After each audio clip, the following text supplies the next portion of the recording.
Hello hello hello. बहुत सारे यहाँ ओपन एयर वायर्स एकदम नीचे लटके हुए हैं, तारों को छू भी जाओगे मेरे बराबर यहाँ पर है। इतनी ढेर सारे यहाँ पे पुराने पुराने मुझे घर दिख रहे हैं। कहाँ यार अराइव कर रहा हूँ। उस टाइप के घर अमेरिका नहीं दिखते थे। यहाँ पर ना हर कोई हर किसी को, कोई स्ट्रेंजर भी होगा, अनरिलेटेड पर्सन भी होगा, यानी लव। ये जो open air concert, gathering and street party देख रहे हो, ये एक कल्चरल रिचुअल है। उन्होंने बोला यहाँ पे जितनी लड़कियां हैं तो दो चिक्कास, ऐसा कुछ।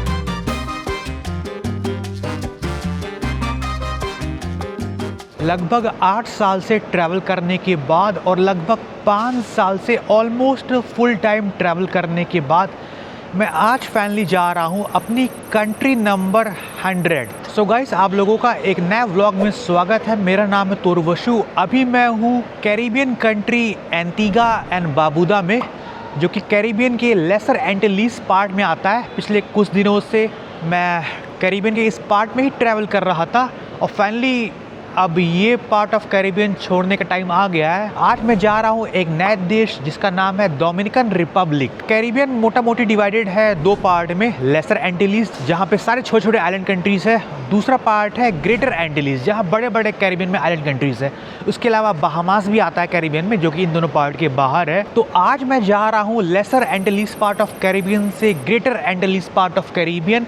डोमिनिकन रिपब्लिक लोकेटेड है in Greater Antilles part of Caribbean में, in the island of Hispaniola, एक ऐसा आइलैंड जो कि दो इंडिपेंडेंट कंट्री शेयर करता है, हैती एंड डोमिनिकन रिपब्लिक। पूरे कैरिबियन का इकलौता ऐसा आइलैंड जिसे 2 इंडिपेंडेंट यूएन कंट्री शेयर करती है, हिस्पैनियोला आइलैंड को। अभी तक पिछले 8 कंट्रीज जो मैंने ट्रैवल किया कैरिबियन में, लेसर एंटिलीज, डोमिनिकन रिपब्लिक, इन सारी कंट्रीज से काफ़ी डिफरेंट है, काफ़ी अलग है। और ये देश पूरे कैरिबियन का नंबर 1 विजिटेड कंट्री है, मोस्ट विजिटेड कंट्री है पूरे कैरिबियन का। यहाँ पे बहुत ज़्यादा टूरिस्ट आते हैं यूएस से, कनाडा से और यूरोप से, और बाकी तो कैरिबियन कंट्री या लैटिन अमेरिकन कंट्री से तो आते ही हैं। तो अभी मैं एंटीगा एंड बारबुडा के इंटरनेशनल एयरपोर्ट पे हूँ। अभी टाइम हो रहा है सुबह के 10:30 और मेरी 11:30 बजे की फ़्लाइट है एंटीगा से डोमिनिकन रिपब्लिक की। एंटीगा एंड बारबुडा से डोमिनिकन रिपब्लिक लगभग 500 से 600 किलोमीटर दूर है और मेरी ये 1.5 घंटे की फ़्लाइट है, जो मुझे पड़ी है लगभग 30,000 इंडियन रुपीज़ की। यानी कैरिबियन में अगर आप आधे घंटे के आसपास की फ़्लाइट लोगे तो आपको पड़ेगी 15,000 के आसपास। अगर 1-1.5 घंटे के आसपास की फ़्लाइट होगी तो आपको पड़ेगी वो 30,000 के आसपास। पूरा कैरिबियन रीजन ही काफ़ी ज़्यादा कॉस्टली है, आप लोगों ने लास्ट पिछले कुछ वीडियोस में देखा। और इस पूरे ट्रिप की ये मेरी लास्ट कंट्री है डोमिनिकन रिपब्लिक। इसके बाद मैं इंडिया जा रहा हूँ via Spain and via UAE. Indian passport holders को डोमिनिकन रिपब्लिक जाने के लिए टूरिस्ट वीज़ा चाहिए। अगर आप लोगों के पास यूएस, कनाडा, यूके या शेंगन वीज़ा है तो फिर वीज़ा फ्री एंट्री है। तो मेरे पास अभी यूएस कनाडा का तो वीज़ा नहीं है, लेकिन मेरे पास अभी शेंगन का वीज़ा है, तो मैं शेंगन वीज़ा से अटेम्प्ट करने जा रहा हूँ डोमिनिकन रिपब्लिक के अंदर एंट्री करने का। Finger crossed, let's see. So guys, मुझे बोर्डिंग पास मिल गया है, बोर्डिंग स्टार्ट हो चुकी है और मेरी 100 से कंट्री डोमिनिकन रिपब्लिक लोकेटेड है बिटवीन क्यूबा एंड यूएस की टेरिटरी पुर्तो रिको के बीच में। तो यूएस के काफ़ी ज़्यादा पास है और ये पूरा आइलैंड ऑफ हिस्पैनियोला। मेरी जो एयरलाइन है उसका नाम है स्काई हाई एयरलाइन, जो कि डोमिनिका रिपब्लिक कंट्री की ही एयरलाइन है। अभी मैंने स्काई हाई में चेक इन करने गया बोर्डिंग करने के लिए, मुझे तो बोर्डिंग पास ही नहीं दे रहे थे। बोले आपको वीज़ा चाहिए, वीज़ा कहाँ है? मैंने समझाया कि मेरे पास शेंगन वीज़ा है, मुझे वीज़ा नहीं चाहिए डोमिनिकन रिपब्लिक जाने के लिए। तो लगभग आधे घंटे वेट कराया, कंफर्म किया कई जगह, उसके बाद मुझे फिर बोर्डिंग पास दिया आधे घंटे वेट कराने के बाद। क्योंकि रूल ज़्यादा लोगों को पता ही नहीं है कि और वीज़ा से भी डोमिनिकन रिपब्लिक विदाउट वीज़ा जा सकते हैं। पहले मैं जा रहा हूँ डोमिनिकन रिपब्लिक जाने का। वैसे तो मेरा कोई भी प्लान नहीं था, एंटीगा के बाद मुझे इंडिया आने का प्लान था, लेकिन मुझे कोई फ़्लाइट इंडिया आने का यहाँ से मिल ही नहीं रहा था। तो फिर मुझे फ़्लाइट मिल रहा था डोमिनिकन रिपब्लिक से स्पेन का, स्पेन से इंडिया का। इस वजह से मुझे डोमिनिकन रिपब्लिक जाना पड़ रहा है अपनी 100 कंट्री इसी ट्रिप में। सोचा था इंडिया आऊँगा, एक न्यू फ्रेश माइंड से, फ्रेश मूड से निकलूँगा एक नए देश के लिए, 100 कंट्री के लिए, लेकिन इसी ट्रिप में वो पूरा हो जा रहा है। 100 कंट्री काउंट कोई ख़ास इंपॉर्टेंट नहीं है। मेरे पीछे तो ऑलमोस्ट पूरा फ़्लाइट खाली ही है, 2-3 लोग ही पीछे हैं, आगे भी 50% खाली है।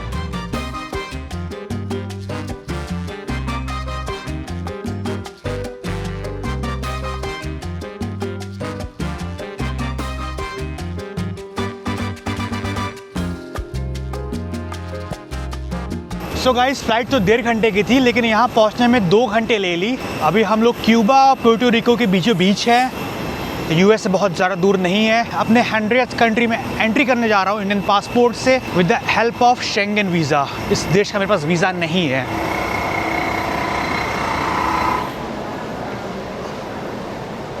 सो गाइस, इंडिया से लगभग 14 से 15 हज़ार किलोमीटर दूर मेरी कंट्री नंबर 100 में एंट्री हो चुकी है। कैरिबियन के लेसर एंटिलीज पार्ट से बाहर आ गया हूँ और पहुँच गया हूँ कैरिबियन के ग्रेटर एंटिलीज पार्ट में। डोमिनिकन रिपब्लिक का टाइम जोन है GMT-4, इंडिया से 9.5 घंटे पीछे। और इस देश की करेंसी है डोमिनिकन पैसो। प्रेजेंट टाइम पे 1 डोमिनिकन पैसो चल रहा है इक्वल टू 1.5 इंडियन रुपीस, और 1 USD 60 डोमिनिकन पैसो के अराउंड हो गया। डोमिनिकन रिपब्लिक का कैपिटल डोमिनिकन रिपब्लिक का कैपिटल एंड लार्जेस्ट सिटी है सैंतो डोमिंगो, जो कि यहाँ से अराउंड 30 किलोमीटर दूर है, यानी एयरपोर्ट 30 किलोमीटर बाहर है कैपिटल सिटी से। तो यहाँ से अब मुझे इस देश का कैपिटल जाना है, देखते हैं कैसे जा सकते हैं। ऑल्दो यहाँ एयरपोर्ट पे सिम कार्ड मिल रहा था, लेकिन मैंने आने से पहले ही ई सिम कार्ड ले लिया था इस देश का। बहुत लंबा दिन नहीं हूँ तो इंटरनेट मेरे पास है। और यहाँ से शहर जाने के लिए ऊबर तो ऑप्शन है, पब्लिक ट्रांसपोर्ट बहुत लिमिटेड है। यहाँ पे टैक्सीज भी है जो हाईली इन्फ्लेटेड है। लास्ट ऑप्शन तो मेरे पास ऊबर है, लेकिन मैं ट्राई करता हूँ कोई और ट्रांसपोर्ट के थ्रू जाने का। उसके लिए मैंने यहाँ पे $20 एक्सचेंज करा ली है। बहुत अच्छा रेट नहीं मिला, लेकिन कुछ बैकअप करेंसी मेरे पास रहेगी इस देश की। एयरपोर्ट के बाहर कोई ऐसा नज़ारा है, काफ़ी टैक्सी वाले हैं। कैरिबियन में आके ये पता चला सारी कंट्रीज टूरिज़्म डिपेंडेंट है, इनकी इकॉनमी काफ़ी ज़्यादा टूरिज़्म डिपेंडेंट है। तो पब्लिक ट्रांसपोर्ट बहुत कम है, सिर्फ उसी रूट पर है जहाँ पर लोकल्स आते जाते हैं। टूरिस्ट रूट पे ना मोस्टली आपको एक्सपेंसिव प्राइवेट टैक्सी ही लेनी पड़ेगी। सो गाइस, एयरपोर्ट के मैं बाहर तो था, फिर मैंने ऊबर ट्राई किया। ऊबर पे लगभग आ रहा था 1000 पैसों के आसपास। फिर मैंने इनड्राइव ट्राई किया। इनड्राइव में मुझे ये टैक्सी मिल गई है जहाँ मैं रुका हूँ, यहाँ से 30 किलोमीटर दूर है, सिटी सेंटर में ही है एकदम। 500 डोमिनिकन पैसों का अराउंड 750 से 800 रुपए की मुझे ये टैक्सी मिली है 30 किलोमीटर की। ऐसे ही कुछ भाई साहब के साथ दे aquí de Santo Domingo। So guys, geographically तो अभी भी मैं कैरिबियन में हूँ, लेकिन जो छोटे आइलैंड कंट्रीज से उससे दूर हो गया हूँ। अब ये सब बड़े बड़े आइलैंड कंट्रीज़ हैं, तो कैरिबियन वाला यहाँ फील नहीं आ रहा है। काफ़ी ब्रॉड रोड है यहाँ पे, काफ़ी सारे ब्रिजेज़ हैं, फ्लाईओवर है, मल्टीपल लेन्स की रोड है, बहुत लंबा लंबा ट्रैफिक लगा हुआ है, मल्टीपल व्हीकल्स है। फील ही नहीं हो रहा है कि कैरिबियन के अंदर या कोई आइलैंड में है। प्रॉपर एक बड़ी कंट्री वाला फील आ रहा है, प्रॉपर मेनलैंड वाला फील आ रहा है यहाँ पर आके। अब कैरिबियन में रहते रहते सब कुछ काफ़ी सिमिलर हो गया था, बट यहाँ पे अब सब कुछ काफ़ी डिफरेंट फील आ रहा है, देख सकते हो। पूरे डोमिनिकन रिपब्लिक की पॉपुलेशन है अप्रॉक्सीमेटली 11 मिलियन, लगभग 1 करोड़ 10 लाख लोग के आसपास रहते हैं पूरे देश में। एयरपोर्ट से निकले लगभग आधे घंटे हो चुका है, कैपिटल सिटी के अंदर पहुंच चुका हूं। वैसा फील भी आ रहा है, रोड्स को देख के, इंफ्रास्ट्रक्चर को देख के, ट्रैफिक को देख के, रश को देख के।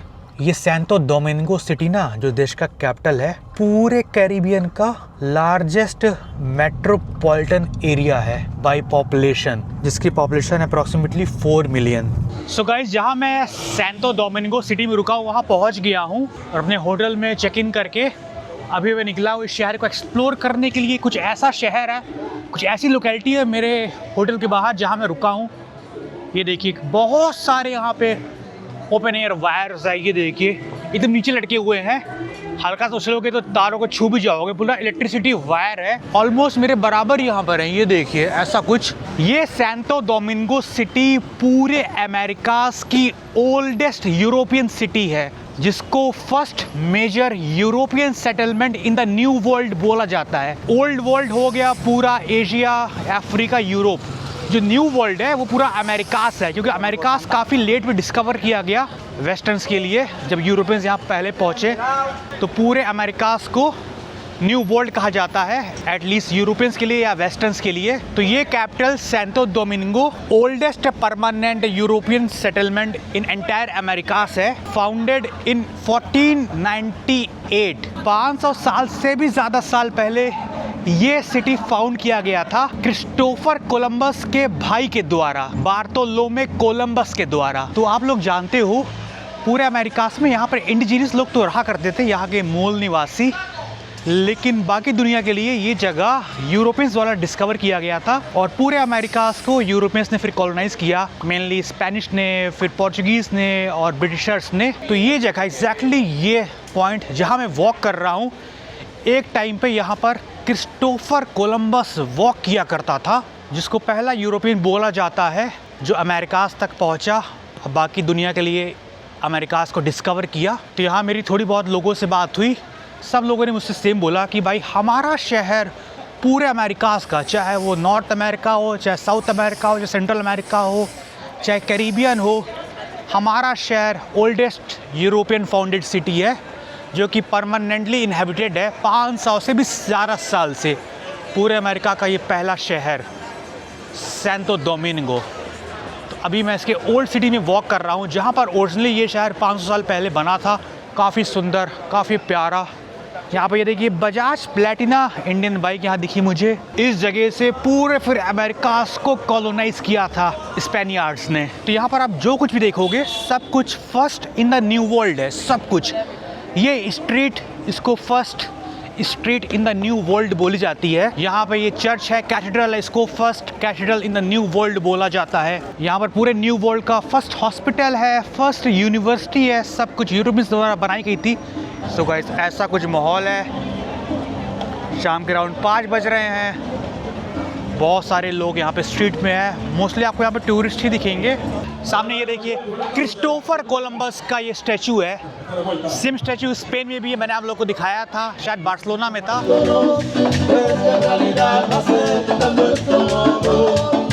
ऑल्दो क्रिस्टोफर कोलंबस की जो बॉडी है स्पेन में बरीड है, लेकिन यहाँ पर एक जगह है क्रिस्टोफर कोलंबस लाइट हाउस।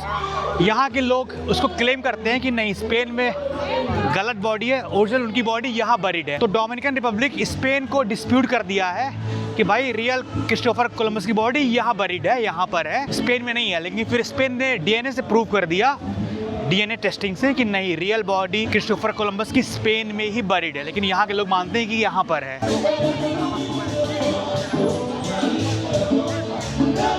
यार रैंडमली लोग किसी को भी पकड़ के डांस कर रहे हैं, ये देखिए ऐसा कुछ। काफ़ी खुश मिजाज माहौल है यहाँ पर। मैं जब फ्लाइट से अराइव कर रहा था ना, तो इतनी ढेर सारे यहाँ पे पुराने मुझे घर दिख रहे थे। लग रहा था भाई कहाँ अराइव कर रहा हूँ। ऐसा व्यू, ऐसा आर्किटेक्चर, घरों के उस टाइप के घर अमेरिकास में नॉर्मली नहीं दिखते। थोड़े बहुत दिखते हैं, कुछ एरिया में दिखते हैं, बट यहाँ पे बहुत लंबे, बहुत बड़े एरिया में इतने पुराने घर यहाँ पे। अमेरिकास में लैंड करते हुए मैं कोई एशियन कंट्री में लैंड कर रहा हूँ, ऐसा फील हो रहा था। बहुत सारे यूरोपियन, स्पेशली स्पेनियार्ड्स, स्पेनिश लोग यहाँ पर आते हैं इस सिटी को घूमने के लिए। पूरे अमेरिकास का हमारा द्वारा बसाया गया पहला शहर कैसा है। इस वजह से जो जगह आप देख रहे हो, इस जगह को ना birth place of European civilization in Americas कहा जाता है। तो अभी मैं क्यूबा के बहुत ज़्यादा पास हूँ, और ये जो जोना कॉलोनियल है, इंग्लिश में हो गया कॉलोनियल जोन, क्यूबा के तरह काफ़ी मिलता जुलता है। सो गाइज अभी डोमिनिकन रिपब्लिक में सुबह का टाइम है, और मैं यहाँ पर आया हूँ इस देश का नेशनल डिश को ट्राई करने के लिए। डोमिनिकन रिपब्लिक का इस रेस्टोरेंट में, जो कि ओपन हुआ है 1967 में। रेस्टोरेंट का नाम है कासा पाकोस। 60 साल पुराना रेस्टोरेंट है ये, ऐसा कुछ। यहाँ का ट्रेडिशनल रेस्टोरेंट। ऑल्सो यहाँ पे काफ़ी सारे फैंसी रेस्टोरेंट्स भी है, लेकिन मैं ट्रेडिशनल जगह ही जाने का कोशिश कर रहा हूँ। और ये जगह 24 घंटे ओपन रहती है, 24 आवर। यहाँ पर देश का ट्रेडिशनल खाना मिलता है। सब जगह यहाँ मैं जहाँ भी जाता हूँ रेस्टोरेंट में, बहुत सारी जगह, इवन होटल्स में भी डोमिनिकन रिपब्लिक का आपको फ्लैग मिलेगा हर जगह, यहाँ पर लहराता हुआ या लगा हुआ, ऐसा कुछ। काफ़ी बढ़िया रेस्टोरेंट है, सही है, देख सकते हो आप। सो गाइस रेस्टोरेंट में मैं आके बैठ गया हूँ। बाहर कुछ ऐसा व्यू आ रहा है रेस्टोरेंट से, और अंदर का कुछ ऐसा व्यू है। मैंने ब्रेकफास्ट ऑर्डर कर दिया है, जो यहाँ की नेशनल डिश भी है। आ जाए तो दिखाता हूँ। उसके अलावा आप लोगों को एक चीज़ मुझे और बताना है, काफ़ी इंटरेस्टिंग, काफ़ी इंपॉर्टेंट चीज़। मैं डोमिनिकन रिपब्लिक जब से आया हूँ, मैंने नोटिस किया, फिर मैंने कंफर्म भी किया लोगों से, यहाँ पर ना हर कोई, हर किसी को, इवन आप उनसे पहली बार भी मिल रहे होगे या कोई स्ट्रेंजर भी होगा, अनरिलेटेड पर्सन भी होगा, हर किसी को, हर कोई अमोर बोलता है, यानी लव। ये चीज़ मुझे वेनेजुएला में मिली थी, लेकिन हर कोई हर किसी को नहीं बोलता था। नहीं, थोड़ा बहुत जानता होगा तो बोलता होगा, या हल्का सा कुछ उनका कुछ टर्म होगा। जैसे ये मैडम मुझे सर्व कर रही हैं, मुझे काफ़ी बार अमोर अमोर बोली। अमोर मतलब होता है लव, ठीक है। तो हर कोई, हर किसी को यहाँ पे अमोर ही बोलता है। इवन यहाँ पर आप टैक्सी भी लोगे, कोई टैक्सी ड्राइवर भी होगा तो लोग उसको अमोर ही बोलते हैं, लव या माई लव, हर किसी को यहाँ पर। ये चीज़ काफ़ी नॉर्मल है, काफ़ी कॉमन है यहाँ पर। ऐसा चीज़ अभी तक मुझे लैटिन अमेरिकन कंट्रीज़ में कहीं नहीं मिला। ब्रेकफास्ट तो आ रहा है, उससे पहले मेरी ये कॉफ़ी आ गई है, ऐसा कुछ। ब्रेकफास्ट के पहले कॉफ़ी सर्व कर दिए हैं, ये ब्रेकफास्ट आ गया, ऐसा कुछ। ये देखिए, ये है इस देश का नेशनल डिश, जिसको डोमिनिकन ब्रेकफास्ट किंग भी बोलते हैं। ये देखिए, इस डिश का नाम है मांगू, ऐसा कुछ, जो कि बना हुआ है मैश्ड प्लांटेन से। प्लांटेन एक फ्रूट होता है, बनाना टाइप का, उसी फैमिली को बिलोंग करता है। बिना कुक किए, बिना बॉयल किए उसे आप खा नहीं सकते हो, अनलाइक बनाना। तो ये प्लांटेन है, ग्रीन प्लांटेन, येलो प्लांटेन, दोनों से बनता है। तो ये डिश अभी मैंने 3-4 बाइट्स खाया। मैंगो, फ्राइड चीज़ और एवोकाडो को मिला के काफ़ी टेस्टी, काफ़ी यूनिक, काफ़ी रिकमेंडेड है ये फूड, ये डिश। डोमिनिकन रिपब्लिक की economy one of the largest and fastest growing economy है in entire Caribbean and entire Central America region. Tourism इनके इकॉनमी का बहुत ही बड़ा पार्ट है। पूरी कंट्री बहुत ज़्यादा टूरिज़्म पे डिपेंडेंट है। पूरे कैरिबियन की मोस्ट विजिटेड कंट्री है, number 1 tourist country in entire Caribbean बोला जाता है इस देश को। सबसे ज़्यादा टूरिस्ट पूरे कैरिबियन में डोमिनिकन रिपब्लिक में ही आते हैं। और ये देश काफ़ी ज़्यादा गोल्ड एंड सिल्वर को एक्सपोर्ट करता है, क्योंकि यहाँ माइनिंग बहुत होती है। उसके साथ ही सिगार, जो कि इसकी नेबरिंग कंट्री क्यूबा में भी काफ़ी पॉपुलर है। डोमिनिकन रिपब्लिक भी सिगार को काफ़ी ज़्यादा एक्सपोर्ट करता है, काफ़ी देशों को अपने देश में बना के सिगार को। Cuba, Puerto Rico and Colombia के पास में होने वजह से इस देश में काफ़ी ज़्यादा कल्चर आपको क्यूबन, पोर्टो रिकन एंड कोलंबियन भी मिलेगा। सो गाइज, अभी मैं आया हुआ हूँ बहुत इंपॉर्टेंट जगह पे, जिसका नाम है रुइनास दे सैन फ्रांसिस्को, यानी कि ruins of San Francisco, one of the oldest surviving European structures in America. तो अभी मैं एक कल्चरल रिचुअल में आया हुआ हूँ, जो कि ओपन एयर बैंड परफॉर्मेंस होता है इसी रूइंस में, जो कि कमर्शियल नहीं है। ये कमर्शियल बैंड नहीं है, पब्लिक ओपन एयर कॉन्सर्ट है, कोई भी इसे अटेंड कर सकता है फ्री ऑफ चार्ज। ये हर संडे को होता है शाम को।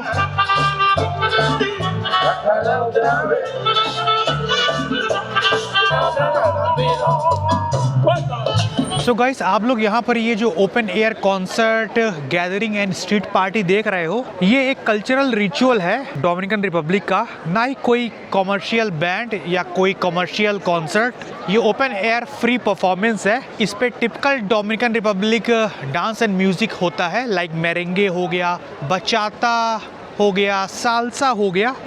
ये सारे डांस भी है और म्यूजिक भी है, जो कि डोमिनिकन रिपब्लिक या उसके नेबरिंग आइलैंड्स में ही ओरिजिनेट हुए हैं। मेरेंगे बचाता तो यही ओरिजिनेट हुआ है डोमिनिकन रिपब्लिक में ही। यहाँ आप देख सकते हो, यहाँ पे बहुत सारे लोकल्स आए हुए हैं, थोड़े बहुत टूरिस्ट भी हैं। लोग यहाँ पर डांस कर रहे हैं, पार्टी कर रहे हैं, फन कर रहे हैं, एंजॉय कर रहे हैं, फ्रेंड के साथ, फैमिली के साथ, ग्रुप में, एज अ कपल भी। काफ़ी सारे लोग अलग अलग टाइप्स के ड्रिंक भी कर रहे हैं, cold drink, hard drink, soft drink और अलग अलग टाइप का स्नैक्स।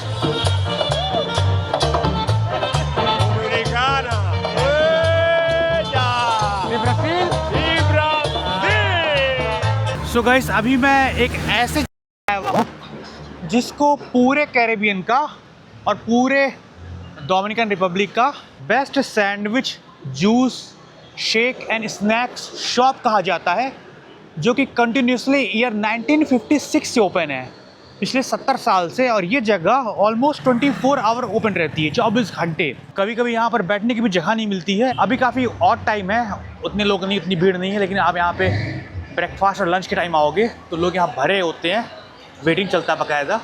ऐसी शॉप ये देखिए, काफ़ी आइकॉनिक जगह है पूरे कंट्री की। ऐसा बोला जाता है कि अगर आपको इस देश का ट्रेडिशनल स्नैक्स खाना या कोई ड्रिंक लेना तो आप यहाँ पर आइए। तो यहाँ पे कुछ ट्रेडिशनल स्नैक्स ट्राई करते हैं डोमिनिकन रिपब्लिक का। सो गाइस, इस जगह का, जिसका नाम है बर्रा पायान, कुछ ऐसा इनका मेन्यू है। ये देखिए, बहुत सारे इनके पास सैंडविचेस हैं, बहुत सारे वैरायटीज है सैंडविच की। ऐसा लग रहा है कि 100 के आसपास इनके पास सैंडविचेस की वैरायटी होगी, इतनी ज़्यादा।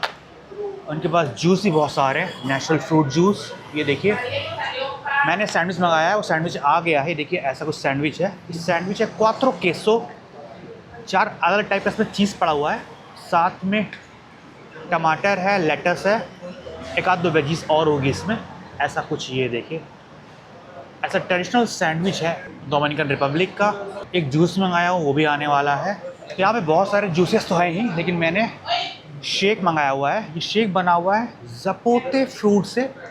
एक फ्रूट होता है जो कि होता है चीकू टाइप का, चीकू फैमिली को बिलोंग करता है, या शायद चीकू को ही यहाँ पर इस रीजन में ज़पोते बोलते हैं, काफ़ी सिमिलर है। तो चीकू शेक बोल सकते हो, जो कि मिल्क में बना हुआ है, ऐसा कुछ ज़पोते या चीकू शेक, ऐसा बरापायान में सिंस 1956। सो गाइस, अभी मैंने सैंडविच का कुछ बाइट खाया। सैंडविच बहुत टेस्टी है। ये देखिए, अंदर देखिए कैसे इसके मल्टीपल लेयर ऑफ चीज़ दिख रहे हैं, 4 अलग अलग टाइप और लेयर की चीज़ है, ऐसा कुछ। बहुत ही यमी, बहुत ही टेस्टी ट्रेडिशनल सैंडविच। ये सैंडविच और ये शेक का बिल आया 460 डोमिनिकन पैसो, लगभग 700 इंडियन रुपीस। तो गाइस, अभी मैं यहाँ पे सैंटो डोमिनिगो में इंडोर सोवेनियर शॉप में आया हुआ हूँ। सोचा अपनी 100 कंट्री के लिए फ्रिज मैग्नेट ले लेता हूँ। तो यहाँ पे 1-2 वर्कर हैं, शायद एक ओनर है, मैनेजर भी हैं, लेडीज़ मेरे पीछे दिख रही होंगी। उनको मैंने ओला बुनस दियास बोला, यानी कि हेलो गुड मॉर्निंग। उन्होंने बोला ओला मोर। ऐसी कुछ सोवेनियर शॉप है, काफ़ी बड़ी शॉप है। ये देखिए, काफ़ी अंदर तक गई हुई है। आकी सा नॉर्मल ओला मोर से Porque yo aquí te digo, hola amor, Ola more. pero si en la calle vienen parejas y yo le digo, hola amor a la pareja. यहाँ पे जो लेडीज़ बैठी हुई हैं, ओनर भी हो सकती हैं, मैनेजर भी हो सकती हैं। थोड़ी उनसे बात हुई तो उन्होंने बोला यहाँ पे जितनी लड़कियाँ हैं तो 2 चिकास, ऐसा कुछ। सबको इंडियन खाना बहुत ज़्यादा पसंद है, बहुत ज़्यादा। सो गाइस, आप लोग सामने ये जो कैथेड्रल देख रहे हो, ये कोई नॉर्मल सा कैथेड्रल नहीं है। ये पूरे अमेरिकास के इतिहास का, पूरे अमेरिकास कॉन्टिनेंट का सबसे पुराना कैथेड्रल है, जो कि आज से लगभग 500 साल पहले बनाया गया था, ओपन हुआ था।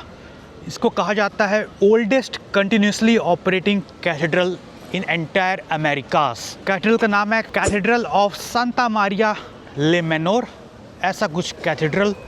ये देखिए, तो पूरे अमेरिकास के हिस्ट्री के पहले कैथेड्रल के अंदर जाने के लिए मुझे ये टिकट परचेस करना पड़ा, एंट्रेंस टिकट, जो कि है 80 पैसोस का, लगभग 120 रुपये का। ओला बिना इसी कैथेड्रल से फिर यहाँ से शुरुआत होती है, और फिर यहीं से पूरे अमेरिकास में क्रिश्चियनिटी एंड मिशनरीज़ को फैलाया जाता है। एक तरीके का ये बर्थ प्लेस ऑफ क्रिश्चियनिटी है पूरे अमेरिकास का। और इस कैथेड्रल का इंटीरियर भी काफ़ी प्यारा है अपने समय के हिसाब से, जो कि 500 साल पहले का है। 9 घंटे की डायरेक्ट फ़्लाइट लेके डोमिनिकन रिपब्लिक से स्पेन यूरोप पहुंच गया। अभी मैं फ़िलहाल स्पेन की capital and largest city Madrid में हूँ। मैंने वर्ल्ड टू फ्लाई एयरलाइन की फ़्लाइट ली स्पेन पहुंचने के लिए डोमिनिकन रिपब्लिक से। इसी के साथ मेरा डोमिनिकन रिपब्लिक का ये शॉर्ट ट्रिप और ओवरऑल ये मेरा trip south America and Caribbean का यहाँ पे ख़त्म होता है। वैसे तो इस पूरे ट्रिप की मेरी लास्ट कंट्री एंटीगा एंड बारबुदा थी। डोमिनिकन रिपब्लिक तो मुझे इंडिया आने के लिए लेना पड़ा, क्योंकि मुझे कैरिबियन से कोई भी इंडिया की फ़्लाइट नहीं मिल रही थी। और एंटीगा बारबुदा से इंडिया आने का जो मेरा सिर्फ और सिर्फ फ़्लाइट का एक्सपेंस ही सब मिला के राउंड 1 लाख इंडियन रुपीज़ के आसपास आया। अब इंडिया जाके मैं कुछ दिन थोड़ा रेस्ट करता हूँ और फैमिली के साथ थोड़ा टाइम स्पेंड करता हूँ। अब मुझे समझ नहीं आ रहा इसके बाद मैं कौन सी कंट्री जाऊँ। आप लोग मुझे थोड़ा कमेंट करके सजेशन दीजिए कि कौन सी कंट्री जाना चाहिए इसके बाद, जहाँ मैं पहले नहीं गया हूँ। तो मैं कुछ कंट्रीज़ को कंसिडर करता हूँ और वो सब कंट्री विजिट करने की कोशिश करता हूँ। इसके अलावा मुझे आप लोगों को एक चीज़ और बताना है कि मैं वेनेजुएला के पहले और वेनेजुएला के बाद भी, अगर आप लोगों को ध्यान हो, मैं कोलंबिया में था, क्योंकि मैं कोलंबिया से ही वेनेजुएला गया और वेनेजुएला से वापस कोलंबिया आ गया था। और कोलंबिया मैंने कुछ ट्रैवल भी किया था, ऑल्दो मैं कोलंबिया की सिर्फ मैंने 2 ही वीडियो डाली थी स्टार्टिंग की। 4 वीडियो के आसपास कोलंबिया की और बची है, वो भी काफ़ी इंटरेस्टिंग वीडियोस है, और उसका मैं डाल नहीं पाया फिर, क्योंकि मैं डालने लगा फिर वेनेजुएला की वीडियो, फिर चिले आ गया, तो कोलंबिया पेंडिंग ही रह गया। आप लोगों को क्या लगता है, क्या मुझे डालनी चाहिए? क्या आप लोग कोलंबिया की वीडियो देखना चाहते हो? अगर हाँ, मैं कोलंबिया की वीडियोस डाल दूंगा 4 के आसपास। उसके बाद फिर कोई नई ट्रिप स्टार्ट करूंगा। तो आप लोग मुझे कमेंट करके बताइए, 2 चीज़ बताइए। मिलते हैं फिर आप लोगों को बहुत जल्दी। आई होप ये पूरा साउथ अमेरिका, यूरोप, कैरिबियन का ट्रिप आप लोगों को पसंद आया होगा। वीडियो को लाइक करिएगा, चैनल को सब्सक्राइब करिएगा। Bye bye.